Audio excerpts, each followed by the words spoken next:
I don't feel like it was very funny in this episode. Josh will find something. Yeah, he'll just edit it to make me funny. He will fix it in post. Yeah, maybe I just need a laugh track. Yeah. Don't Choux want to learn how to make Choux? I got a million of these.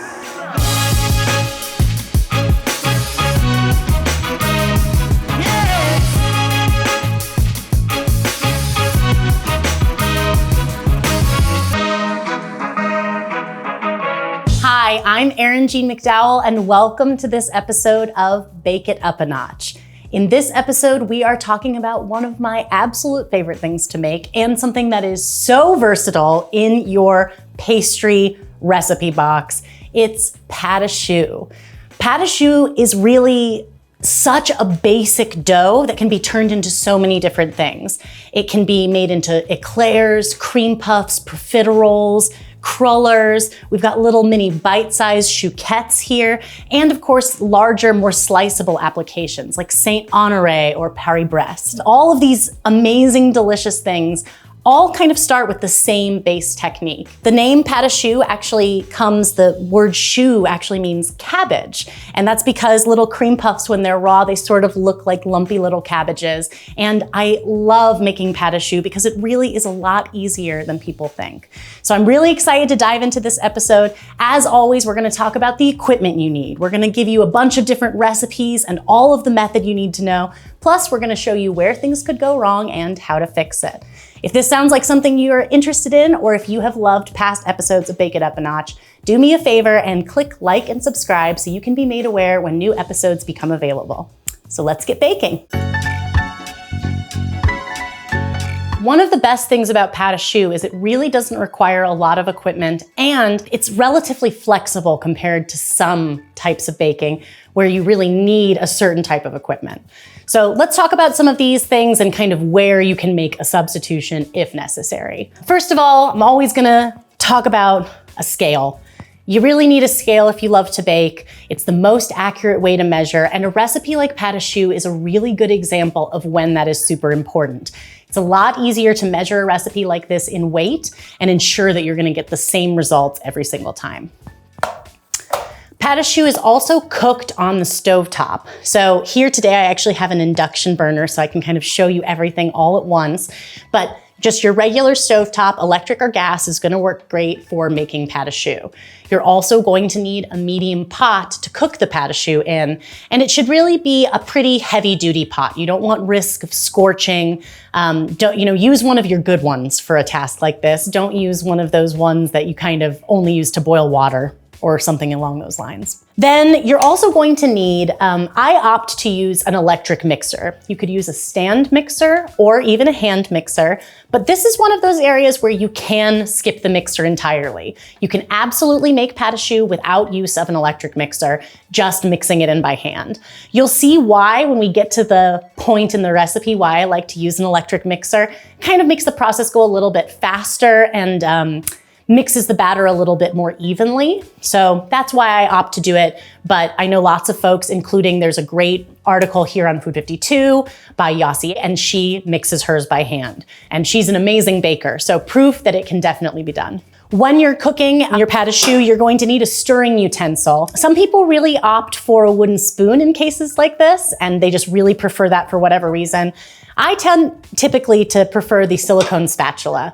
Nice and flexible, allows me to get into the corners and just really make sure that I'm getting every last bit of that batter scraped. Then we've got kind of the fun part in front of me, which is some piping bags and piping tips. Typically pâte à choux is piped. So if you don't have a piping bag, you can always use a large zip top plastic bag and kind of put your piping tip in the corner of that bag, or even just cut a little opening from the edge of that corner yourself. I really prefer a slightly larger piping bag, about 16 inches actually is what I really like, because we can put almost the entire recipe of pâte à choux in one bag, which is wonderful. Typically, you're gonna be using one of two different shapes of piping tips. You're gonna use either a star tip, or you might be using a round tip. And again, it is actually also possible to pipe your pâte à choux just using an opening in the bag itself, not even using a piping tip, depending on what kind of shape you're making. But pâte à choux is typically piped to get these kind of very specific even shapes. So star tips and round tips, and typically it's gonna be a larger tip, like the kind you might use to frost the top of a cupcake or something along that line, rather than, you know, an itty bitty one like this guy. There's also a special kind of tip that is really for filling pâte à choux pastries almost specifically, and it is called a Bismarck tip. And there's two different sizes of Bismarck tips. What it is a pastry tip with kind of a pointed edge, and this allows you to kind of stab into the base or side of your pastry, your cream puff or your eclair, and fill it. So this is to get all that amazing, delicious cream filling inside of our pastries. This is what we're gonna use. Finally, you're gonna need some baking sheets with parchment paper for baking our pâte à choux. And when your pâte à choux comes out of the oven, you're gonna wanna have a paring knife handy. This is really important because there's a lot of steam and kind of moisture hiding inside of a cream puff, of an eclair, a gougere, anything you're making with pâte à choux. And the goal is for this to be a really crispy end result. So when it comes out of the oven, we just poke a little hole in the base or the side with our paring knife, and that gives us a little vent for that steam to come out, which is gonna help to keep the pâte à choux nice and crisp. So all in all, these are largely things you probably already have in your kitchen. Like I said, you can skip the piping tip if you want, you can skip the electric mixer if you want, whatever you wanna do. Let's dive into the process of making the actual pâte à choux and show you all the different things you can do with it. When I went to pastry school, in the culinary program, they often talked a lot about the 5 mother sauces and how those sauces were really integral to so many different things that you were going to do in the culinary program. That's how I feel about pâte à choux. Pâte à choux can be turned into so many different things, and the possibilities are really so wonderful, and there's so many. But the thing that I love the most about it is that there are very few ingredients. That said, the ingredients are often hotly debated because everybody kind of has a different perspective on which ingredients you should use. So at its core, the ingredients of a pâte à choux are going to be liquid, flour, eggs. There's usually a little fat in there in the form of butter. And then of course, we add a little bit of salt to season and flavor the base of the pâte à choux. The two areas that are kind of most hotly debated are the liquid and the flour. In my pâte à choux recipe, I use a mixture of milk and water, but you're also gonna see recipes out there that only use milk or only use water. The great thing about it is that it can be made with either. If you are out of milk or you only have enough for one more cup of coffee tomorrow, just make it all with water, no problem. But what I like about using at least some milk in the recipe is it does help with more even browning. So personally, that's why I like to add a little bit of milk to my pâte à choux and why I use a ratio of 50-50. Then you've got the flour. A lot of recipes out there are going to use all-purpose flour, and that is great, works wonderfully, makes a great pâte à choux. I opt for bread flour, and the reason is I do just find that because it has the ability to absorb a little bit more moisture, bread flour has a slightly higher protein content than all-purpose. Because it can absorb more moisture, we end up with a slightly crisper end result. That said, if you don't have bread flour, no need to go out and buy it. You can absolutely make pâte à choux with all-purpose, and you're gonna end up with a very delicious end product as well. Oops. Hello? Do you have a pâte à choux question? Foggy's just doing his part to make sure that we get some hilarity in today. Now, the other ingredients, we've got butter. Typically, that's gonna be unsalted butter. If you do wanna use salted butter, you might just wanna add a little less salt to your pâte à choux. And our salt is obviously just there to make sure that this isn't a flavorless cream puff or eclair, that we've got something going on in the dough. Then we've got the eggs. The eggs are really arguably the most important ingredient here, and they're also the most misunderstood. Most recipes for pâte à choux are going to call for a set amount of eggs, but I find that very often you do need to have maybe one more egg on hand because pâte à choux is all about getting the right consistency. We're looking for this very specific kind of V shape when we're done mixing our pâte à choux. I'm gonna show you when we get there. But so if a recipe calls for 4 eggs or 5 eggs, maybe just make sure you have 1 extra on hand so that you can add it if you need to get that pâte à choux to the right kind of spot. The reason that this happens is the first part of pâte à choux where we're cooking it on the stove, if it takes a little bit longer on your stove, you could have slightly more liquid evaporation. There are a number of different things kind of that could come into play, but you might just need a little bit more egg. Another thing is this is one of those times where it's really great to measure the eggs by weight if you can, because 5 large eggs might not actually be the amount of grams being called for in the recipe, and you might just need a little bit more. So always have an extra egg or 2 on hand. The egg is what's gonna give the choux its structure. It's what's gonna help it puff up and become hollow in the center. So much of what we love about pâte à choux is coming from this wonderful ingredient here, the eggs. When you've got these few ingredients, like I said, it's just a couple. And then from there, the sky is the limit. You can flavor your choux in different ways.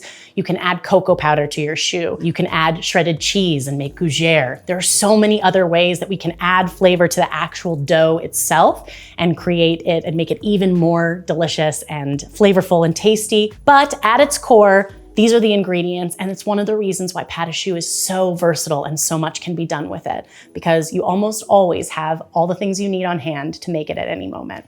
So let's get started. Let's start the process of actually making the pâte à choux. It could not be easier, and especially once you go through the process and you kind of know these few key signals that you're looking for, it's so easy to nail it every single time. So first thing, you're gonna put all of your liquid into your pot. So in my case, that's half milk and half water. And we're gonna put that into the pot along with our butter so that the butter can melt. We'll go ahead and turn this on and get the butter melted, and we want the liquid to come to a simmer. What we're doing here is we're making something that's called a panade. So that's basically almost like the pastry equivalent of a roux. I mean, not exactly, but that's one way that I like to compare it. Because what we're doing is we're cooking the liquid and the flour on the stovetop so that this flour absorbs some of this moisture, becomes hydrated, and also it's going to start this process of gelatinizing right in the pot. And that process, this combination of things that happen, is really what's responsible for that beautiful oven spring that we get in choux that makes the center infamously hollow and the outside beautifully crisp. So when you're making the panade, the process can vary a little bit just by nature of how long it takes your liquid to come to a simmer, how long this gelatinization process is going to take. So I find, rather than focusing on exact times, that really just these couple visual cues are what you're going to need to kind of get it right. Once all of the liquid is at the right temperature here, we're gonna add the flour all at once. And this is how they teach us in pastry school. There's a big point. Don't just add some of the flour. We wanna add it all at once because we want all of that flour to absorb that liquid immediately, and we want it to all kind of gelatinize together. We want that process to happen all at once. So we're just waiting for our butter to melt here. It's like a watched pot never simmers, melts, what have you. And then we're going to add, actually, I'll go ahead and put my salt into my flour. Add that all here at once. Okay, we're ready. It's simmering. Just gonna add my flour here all at once. Plop. And we're gonna start stirring. And the first thing you wanna see is you wanna see it kind of form into one like dough. And I always typically say that this happens, it kind of forms into one almost around your spoon, because as you're stirring, it kind of likes to clump up just like it's doing here, like kind of around my spoon. Then the next thing we're gonna do, I wanna make sure I see a couple clumps of flour, so I'm just making sure that they're getting hydrated by kind of mashing it down. Now, this next part that we want to look for is this gelatinization, and it's really, really important. And what I mean by that is we're wanting to see this visible film on the bottom of the pot, and it's already starting to happen right here. See that like powdery stuff at the bottom of the pot? That is some of the flour gelatinizing, and what we want to do is we want to kind of see that all over the bottom of the pot. And that's how we know that we've reached the right kind of stage. Now, this is why it's so important to look for that signal, because in a larger pot, that's going to happen even faster. If you happen to have it on really higher heat than I have it on, it could happen faster. If you're more timid and you're cooking on a lower heat, it could take a little bit longer. So rather than telling you, cook it while stirring for 2 to 3 minutes, cook it until you see that film. That's what you're looking for. Another good sign for the fact that it's ready is that it's kind of formed one ball. And this has. As I stir it, it kind of just wants to go and stay with your spoon, and that's what we're looking for. So once we've got that kind of base ready to go, now is the point where we're gonna start incorporating the eggs. So I'm gonna do a little bit of a shifty shift here and bring my mixer over. Once we've got that base of the dough, we can start this mixing process with the eggs. The first thing we wanna do is drop our hot base. It is still very warm. We might see some steaminess. We're gonna drop that into our mixer. The mixer is fitted with the paddle attachment. And what we're going to do, some recipes will actually tell you, yeah, here's the steam coming out. I love it. Some recipes are gonna tell you to let this cool for a few minutes before you start adding the eggs. But I do it a little bit differently. I start mixing it on kind of a low speed for about a minute and let that kind of aeration and movement be the thing that starts to cool it down. The main reason we don't want to start adding the eggs to it while it's really hot is we could risk scrambling the eggs rather than kind of beautifully emulsifying them into our batter. So I'm just gonna let this mix for a second, and while it mixes, I'm going to crack my eggs into a liquid measuring cup. And I'm doing this just to make them a little bit easier to add, and also so that I can, only add what I need to if I need to stop at any point.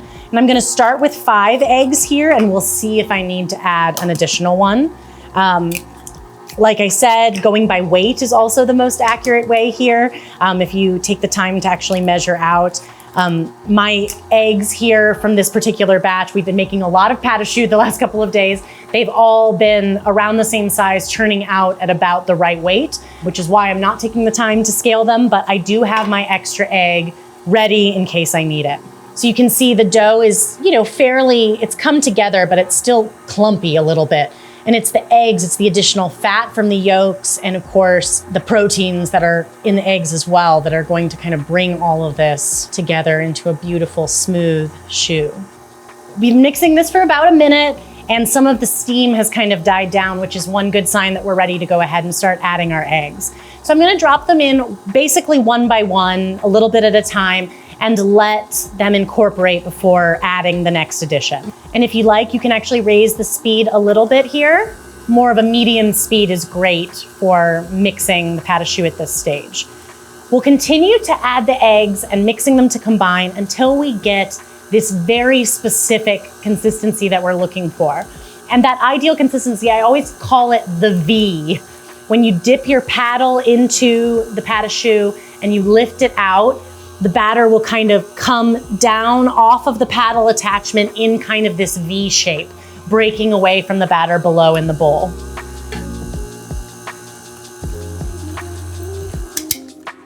All right, I'm gonna go ahead and give this a scrape. I've added 2 of the eggs, and it's really important to scrape your bowl and paddle a couple of times just to make sure everything is actually combining uniformly and really getting into the bottom of that bowl to make sure that the whole mixture is homogeneous. All right, let's add another egg.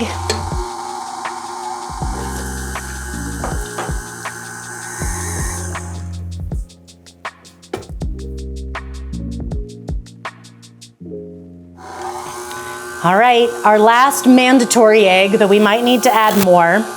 And I like to use the mixer here because, like I said, it makes this process go a little bit faster. If you were using a hand mixer, the main thing that you would want to be aware of is that you'd want to make sure that you add your base to a heat-safe bowl because you usually wouldn't want to use the hand mixer. It could scratch up the bottom of your pot. And if you're mixing it by hand, you can either continue to mix it in the pot or you can transfer it to a heat-safe bowl a metal bowl, a heat-safe glass bowl, and mix it that way by hand using your silicone spatula or a wooden spoon, either way. But basically what you're doing is you're just looking to mix it until it's really nice and combined. It's gonna take a little more elbow grease doing it by hand than it is with the mixer, which is why I like to let the mixer do some of the work for me. I can get from 0 to pat a choux a lot quicker. All right, the last of the mandatory eggs is incorporated, so let's go ahead and give this a scrape and check our consistency. So the first thing I'm gonna do, just make sure that there's nothing on the bottom. Give this a scrape. Okay, so the test to see if we're ready, we're gonna dip the paddle into the choux and we're gonna lift it out slowly. And when it breaks away from what's in the bowl, we should kind of have, actually it's pretty close there. It should break away the batter and have this kind of V hanging shape. That's what we're looking for. This is kind of right on the edge. I might need to add just a little bit more to make sure it's the right consistency. So I'm dipping the paddle in and I'm slowly lifting it out. And there, that's what you're looking for. That it breaks away, but that it's kind of still this solid batter and that it holds this kind of ribbon as we pull it away. If you are mixing your pâte à choux by hand and you want to check for that V test and you don't have, the beaters for your hand mixer or your paddle attachment, you're just going to kind of do the same thing, dipping your spatula or utensil into the batter, and it should kind of come out the same way. It should kind of hang off in this V shape, and that consistency is how we know it's going to be firm enough to hold its shape when we pipe it, but also loose enough that it's easily fluid and pipeable. So now we're ready to put this into a bag for sure. Once you've made your pâte à choux, it's time to pipe it. And pâte à choux can be piped into lots of different things. I'm gonna show you a few different things in today's episode. We're gonna talk about eclairs, we're gonna talk about cream puffs, we're actually gonna talk about a couple different kinds of cream puffs, and we're also gonna talk about one of my favorites, which are chouquettes, which are little bite-sized, sweet bites of choux. But there are so many different things that you can do with pâte à choux. At the end, like I said, a lot of them are piped. So the first thing we're gonna wanna do is fill our bag with some of our pâte à choux.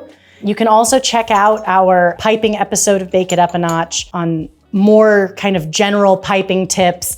And what I've got right here is, you can see I've got my bag sitting on a jar. And you can do that, or you can just hold it in your hand like this, kind of with the C shape. We talk about this in the piping episode. We're gonna fill our bag no more than 3/4 of the way full, just because that's what's easiest on our hands. And let's start by piping some eclairs. So the first thing you're gonna see here, my baking sheet, is I've got my parchment paper already has some lines on it. I drew these lines myself, just using a straight edge. The lines are 4 inches apart from one another. And after I draw the lines, I turn the paper upside down just so that ink isn't gonna come into direct contact with our pâte à choux. So I'm gonna use the space between these lines as the guide of how to pipe my eclairs. I'm gonna talk about this a little bit later, I think also, but we might as well just film this now because we're literally right here. One of the things that people do wrong with pâte à choux is, the parchment paper can start to kind of move and shift as you pipe because this is a stiffer dough. So one of the things they teach us in pastry school is to just dollop a little bit of choux in each corner. Then the paper is gonna adhere really nicely right to your baking sheet without shifting.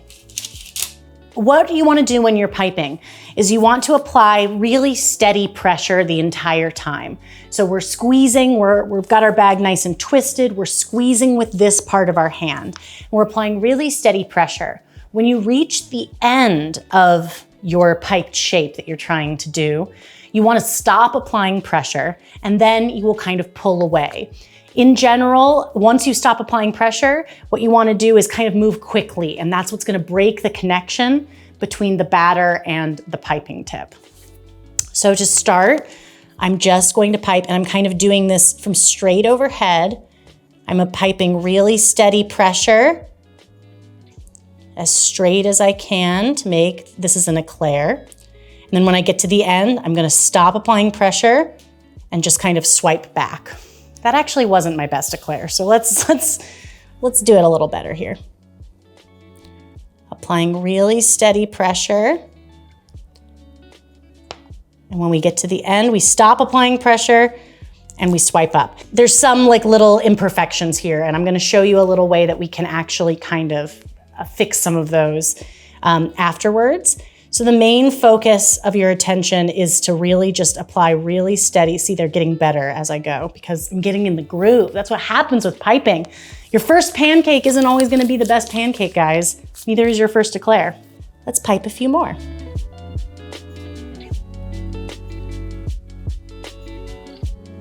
Now let me grab what I need to show you how to kind of finesse this here at the end. I wasn't prepared. It's a very important tool, it's water. Why not? We can fit one more in there. So when you're piping pâte à choux, it's mostly going to expand kind of upwards. It's going to puff up. You don't need to give them a ton of space, but you do want to give some space in between each thing you're piping because we want circulation. We want some even browning. We want to make sure that they're going to bake really evenly around the whole thing. So I usually leave about an inch between each item, and you can also stagger rows to fit a few more on your tray when you're piping. When you get to the end of a piped row, you can just dip your finger in some cool water and kind of use that to help even out. Usually I just use it on the ends here, kind of where the little nubbin of piping kind of shows. But you can even use it in a couple of places if you have a little bit of uneven batter to kind of even it out a smidge as well. So that's how we pipe eclairs. You're mainly focusing on holding it straight up and down, applying steady pressure, and you're trying to keep the width and the length consistent. Using a guide is a great way to do that.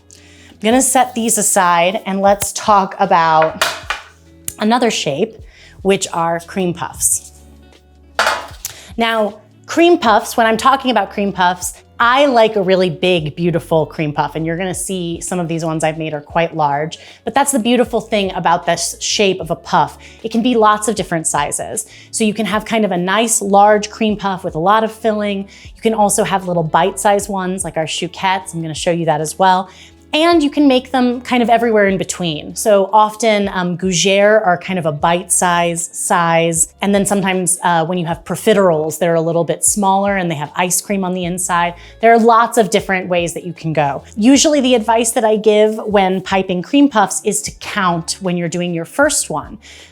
You can use that count as kind of guidance for how long it's taking you to get the shape and size that you like, and then use that same count to guide you as you pipe the remainder. So I'm just gonna make sure my parchment is stuck down here. When you're piping a rounded puff shape, we're holding the bag straight up and down, and what we're trying to do is we're trying to apply steady pressure so that when it first drops, you kind of get the first little dollop down on the sheet tray, and then the rest of the batter kind of flows over where it first dropped. That's how you really keep the shape really rounded and beautiful. When you're reaching the end and you've almost got the shape that you want, you're gonna stop applying pressure, and a little flick of the wrist is what's really perfect, just a little. We're gonna do that. That's what's gonna break that connection between the batter and the piping tip.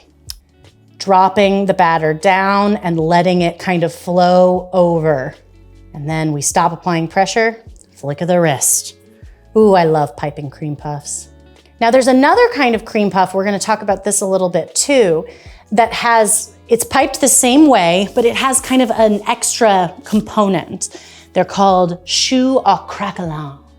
Again, please forgive my pronunciation. I'm sure it is not the best, but in choux au craquelin, what happens is we make a little cookie dough, like a sugar cookie dough, and we cut a little round of it after we've rolled it out, and we give these cream puffs a little hat. When they bake, that dough kind of crinkles and becomes beautiful over the top and just gives us even more contrasting textures. It's really so wonderful.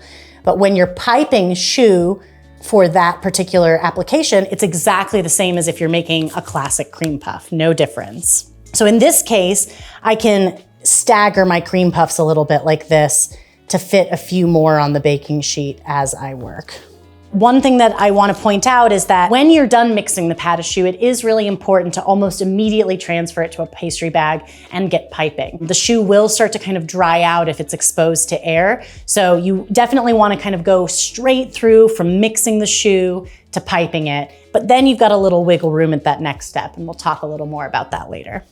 The next shape we're gonna show like the mini version, the little chouquettes. These bite-sized puffs, it's a good size for gougere also.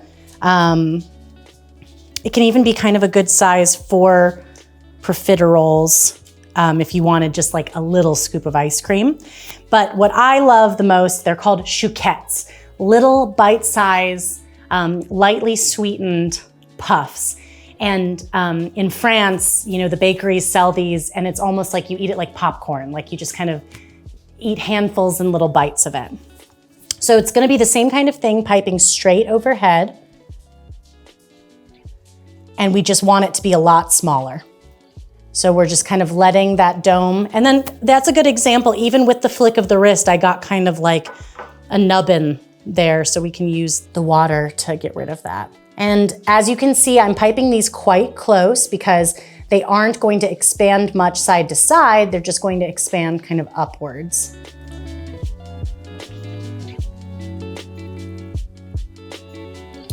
So those are our chouquettes. So one of the last things I'm gonna demo how to shape and form are crullers, which are a fried version of pâte à choux. There's actually a number of dishes that can be made with pâte à choux where it's fried, like churros are another great example where the base is essentially pâte à choux and you fry it. Now, some people do actually pipe these right into the oil, but I think that's quite scary and it's difficult to get the shape just right. So what I like to do is pipe it onto little squares of parchment paper. So what we're gonna do is we're gonna hold the piping bag at slightly more parallel to the work surface rather than straight up and down, which is what we've been doing in the past. So you're gonna go ahead and drop your dough, and then you can almost just rotate the paper while you pipe a round shape. And you can make crullers like this any size you want, but typically you are going for kind of a donut size. When you get to the other end, you'll stop applying pressure and just kind of let it drag off. So let's show that one more time. So I'm holding it fairly parallel to the work surface. I'm using a large star tip so we get these beautiful ridges. And I'm just rotating the parchment paper underneath.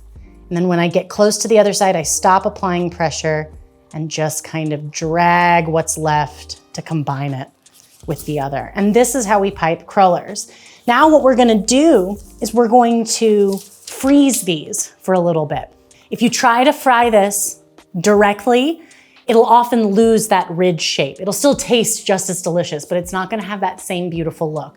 So what we like to do is we like to freeze them for maybe 30 minutes-ish, and that is a great way to ensure that those ridges stay and the mixture fries just perfect. Now, if you're asking, but Erin, what about that paper? If we're frying, how am I gonna get it off that paper? You actually don't remove the paper before frying. The paper releases itself from the pastry during frying. So this is actually a great way when you're trying to get a more precise shape. Instead of that kind of scary thing of piping directly into the oil, you can pipe right onto the parchment paper and then drop those in. As the structure of the pastry sets, it will just naturally release from the paper and you can pull the paper right on out and you're left with a beautiful cruller. So we'll talk a little bit more about how to fry that puff pastry. What episode are we on? This is pâte à choux.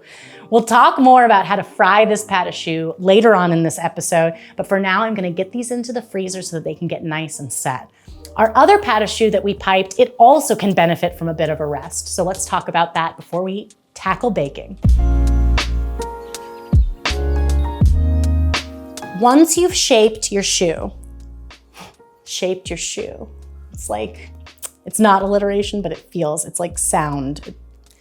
I'm feeling it. Once your choux is in whatever shape that you want it, it can benefit from a little bit of a rest. Now, not every recipe tells you to do this. It is something I learned in pastry school, and I found that it kind of yields a slightly nicer rise. So what I usually advise is just let it rest for the time that it takes for your oven to preheat. After you're done piping, go ahead and turn that oven on to your desired temperature, and by the time it's preheated, probably will have rested enough. What happens during this resting is that the choux forms a little bit of a skin. We mean that skin in a good way, and it just helps, in my experience, for a more even rise, where it's kind of gonna pop right up instead of risking kind of falling over to the side. In addition to that rest, I want to point out the baking temperature for pâte à choux. Pâte à choux can vary depending on what recipe you're using, but it's typically going to range around 375 to 400 degrees Fahrenheit, depending on the size and shape of your choux. What you're going for is you're trying to get a really, really nice golden exterior, and ideally the center is going to be hollow, and that's where we're going to get all that delicious filling packed into the center. But even when it doesn't have a filling, something like a gougère, you still want that nice hollow center. That's what is the kind of signifier of a great, well-done pâte à choux. Once it's got that nice skin, we can also help the browning by egg washing it. So I made a little egg wash here. My egg wash is 1 large egg and about a tablespoon of water. And we're just gonna use a pastry brush to brush really evenly over the surface of all of our choux.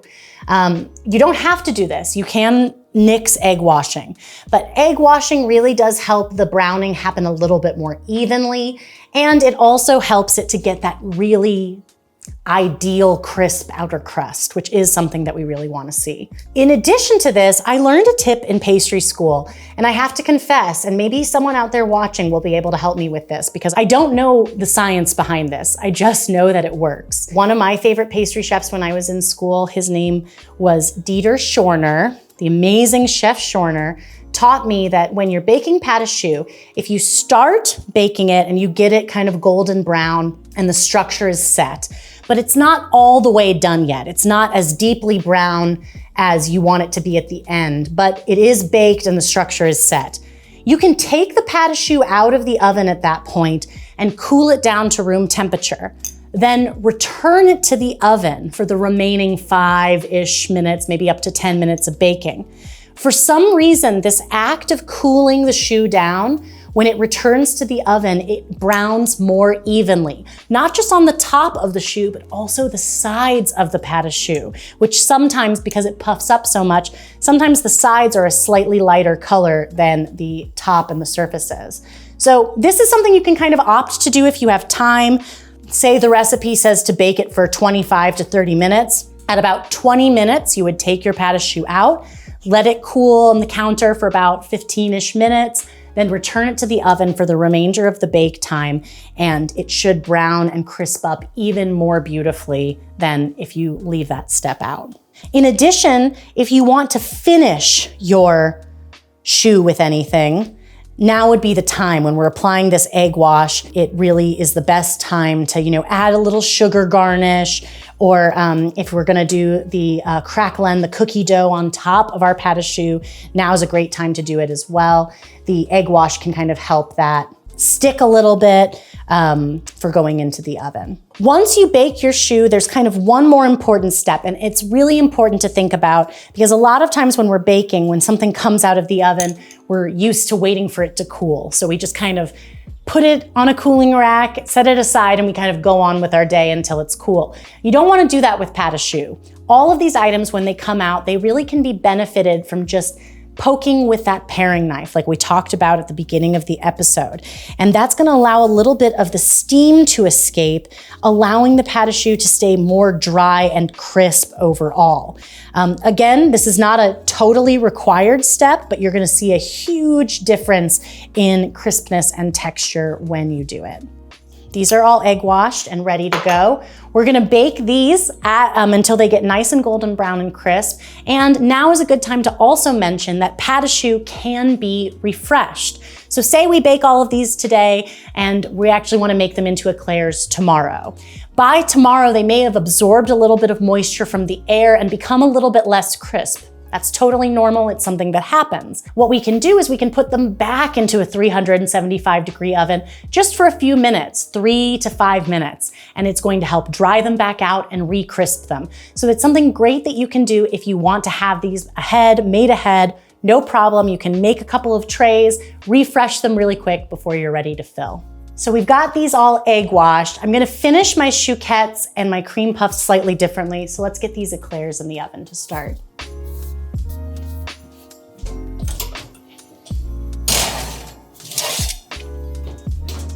So let's start with the chouquettes because that's the easiest one. And then I'll grab the dough for the top of these beauties.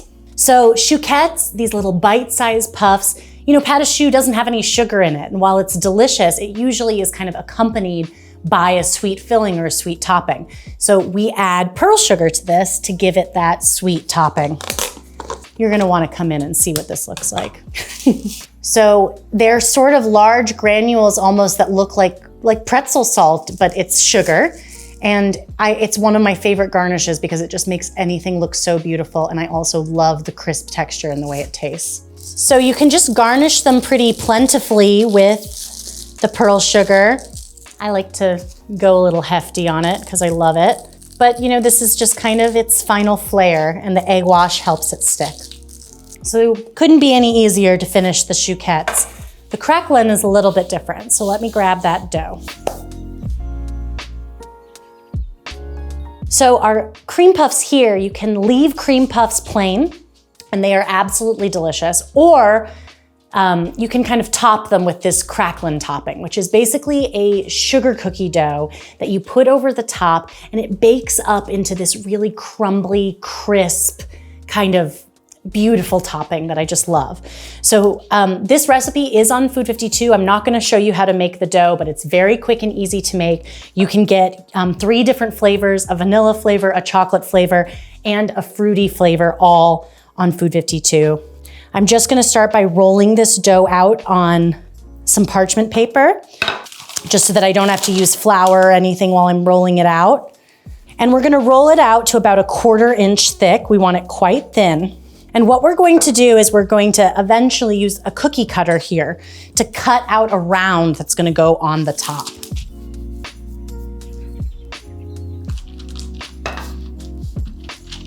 Okay, I think we're about there. Lovely. So what I usually like to do is I like to grab some circle cutters. You could also use the bottom of a glass. And we're just gonna look for one, like that one's a little too big. We're gonna look for one that's about the size of our puff exactly. Like this one looks like it's gonna be perfect. And we'll use that to cut out our dough. This dough can be re-rolled as many times as you need. And like I said, you can make different flavors with it. So it's a really fun way to add more flavor and more flair to your cream puffs.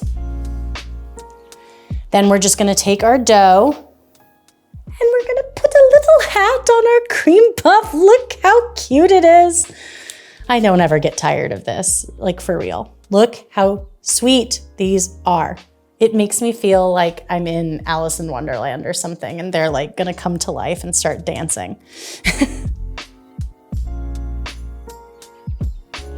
When I was younger, my mom and I used to go to Costco, and one of the things we loved was that they had often samples of these cream puffs.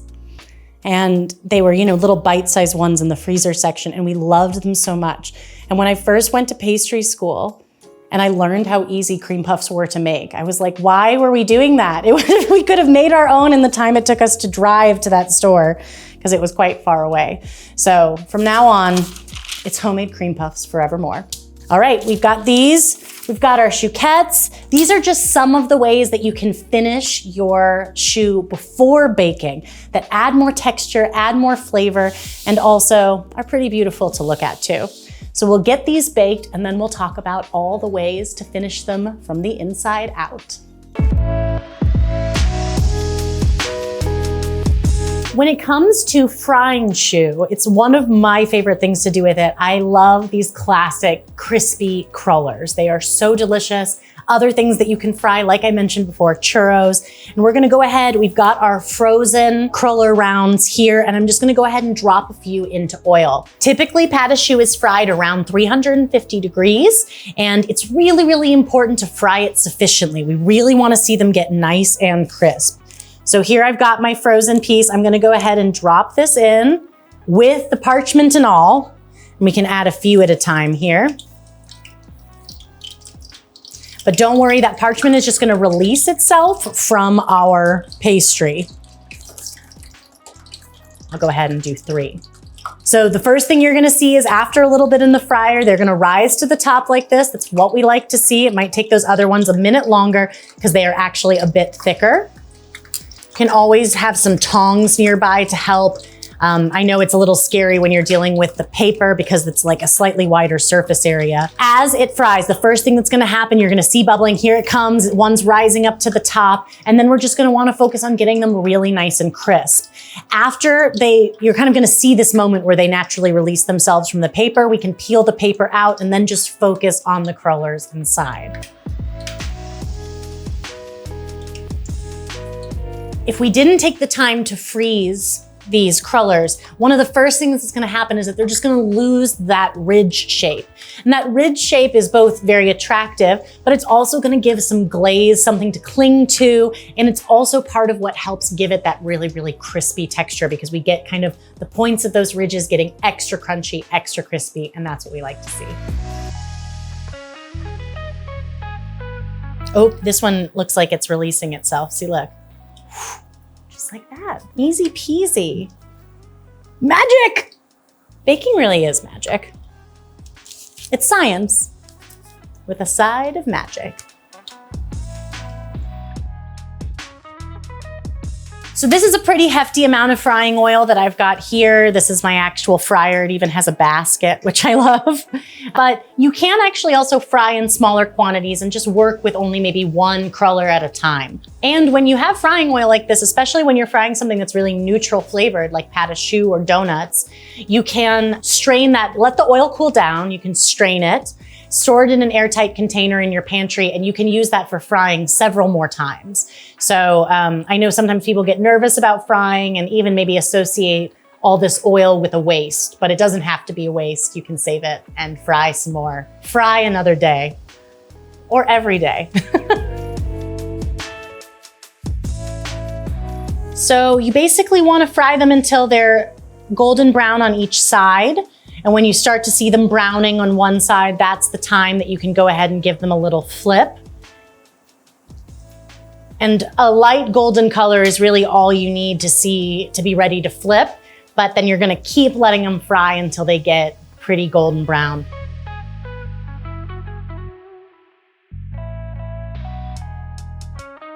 Okay, I think our crullers are nice and golden brown.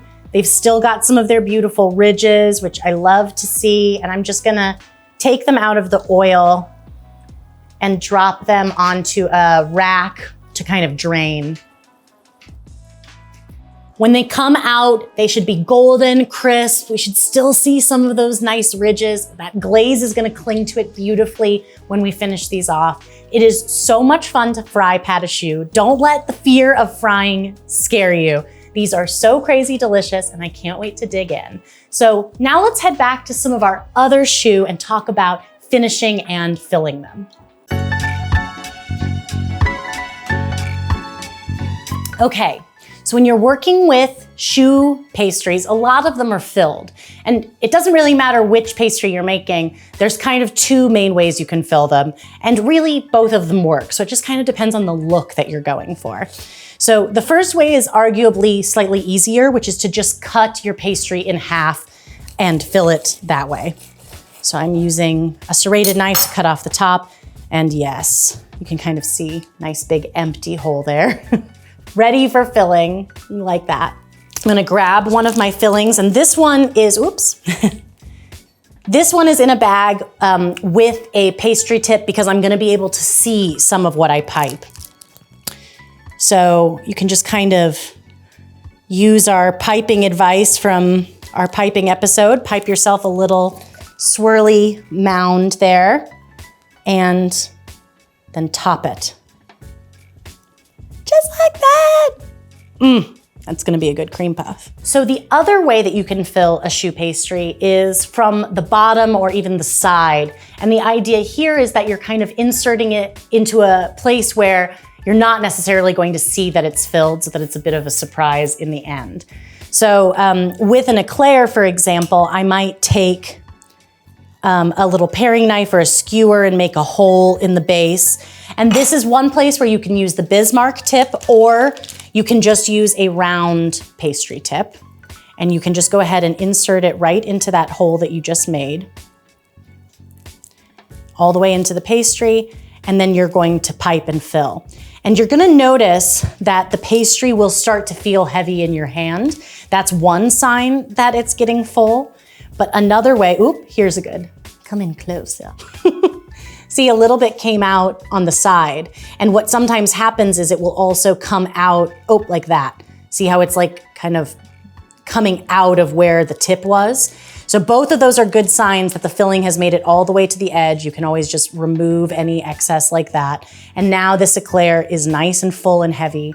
You can do this same kind of technique of filling it from underneath with a cream puff as well, rather than cutting it in half. Just make yourself a little spot and fill it.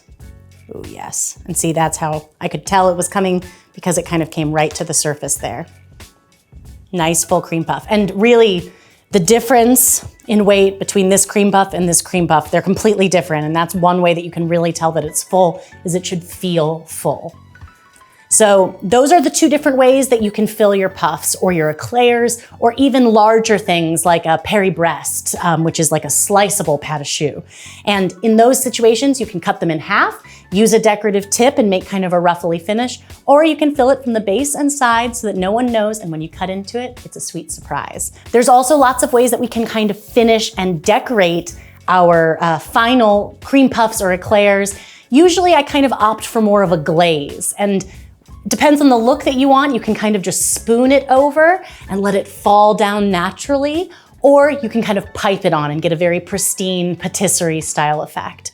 So I'm gonna start filling and topping all of my different cream puffs and eclairs that I made today, and we'll show you a bunch of different decorative effects.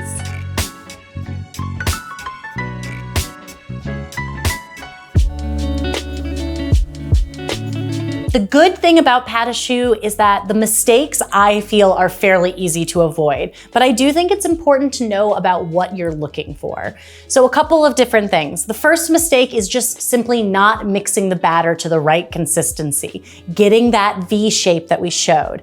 Luckily, that's really easily compatible. If the batter is too stiff, you can add more egg, and just add the eggs gradually so that you don't end up with too loose of a batter. A too stiff batter is going to be very difficult to pipe, and it may end up baking up quite dense. A too loose batter is also going to be difficult to pipe because it's just going to flow out of the bag almost too easily, and it may not hold its shape during baking. So the first thing you want to do is make sure you get that good V consistency every single time. The other problems that typically happen during baking. So one of the most common problems I see with pâte à choux is simply underbaking it. And when you underbake pâte à choux, a few different things can happen. It can collapse, like this one. See how it just like, it's like sad, it like wilted, this poor eclair. So this is one example of something that can happen if it's underbaked. But the biggest problem with it being underbaked is that it's so soggy. Let me pick one up that we can really show this with. Look, that give, that like when I press it, it just literally gives. That shouldn't be an eclair. In fact, this is what an eclair should be like. I'm pressing this and nothing is happening. It is not moving. And when I break it in half, we actually can hear crunch. That's what we want to hear from an eclair. When I break this in half, no sound. No crunch at all, exactly. Don't want that. No soggy eclairs. So be sure that you bake your eclairs sufficiently, and remember, if they are a little underbaked, or if after they cool, you're sensing that they're not as crisp as they should be, put them back in at their same bake temperature and they can get crisp again. Another problem that I see, and this is I think a really common one with people who have less experience piping, is they simply don't use enough batter when they're piping. And they end up with either really thin eclairs like this, or kind of flat ones like, actually these are all kind of thin, but this one's sort of flat. And even like some of these ones that deflated a little bit, that's sort of what they can look like. They just don't get the same rise and the same oomph. And you won't be able to fill anything that isn't big enough. So it's really important to just apply really steady pressure, get the right length, but also make sure that you're making them a consistent width when you're piping. One of the other kinds of common mistakes that you are gonna see is just slightly misshapen. Like this is an eclair that's a little more bulbous on one side. And when I was in pastry school, we would have been downgraded for something like this. We would have gotten in trouble for not having a perfectly straight eclair. But the best part about making pastries like this at home is, to me, this still looks like a pretty amazing eclair. And it's nice and crisp. It still has that shape. So don't be too hard on yourself if your shaping isn't exactly perfect. Sometimes your puffs are gonna lean a little one way. Sometimes they're gonna be perfectly round and beautiful. As long as they're crisp, as long as they've got lots of filling, I think that it's a great, great end result. The final mistake that I often see people making is when they pipe their pâte à choux, they don't secure the parchment. I talked about this earlier in the episode, but it really is important. Just add a little dollop of your pâte à choux in the corners of your parchment so that it adheres to the baking sheet. Otherwise, when you go to pipe, the paper might shift. And when it shifts, you might end up ruining your beautiful uniform shape that you're trying to achieve. So remember, secure that parchment down, bake it properly, be plentiful with your choux, and you're gonna end up with the best pâte à choux you've made yet. Looks like a breadstick.